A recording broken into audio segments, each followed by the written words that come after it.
তন্ত্রের মাতা, যাকে আমরা কিছুদিন আগে হারিয়ে ফেললাম।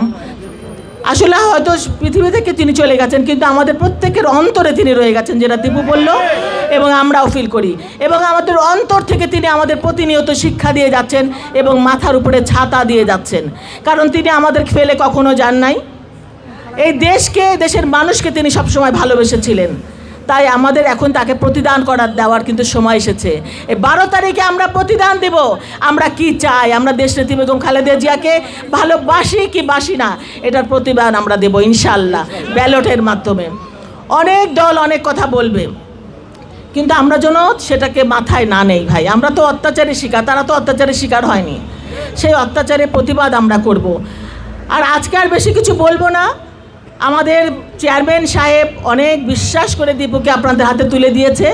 এই বিশ্বাস যেন তার থাকে এবং দীপুকে যেন আপনারা যত্ন করে আগলে রাখতে পারেন ইনশাআল্লাহ। দীপুকে নিয়ে, আপনাদেরকে সবাইকে নিয়ে 12 তারিখের পরে আবার আসবো, একটা আনন্দ মিছিল করবো ইনশাআল্লাহ।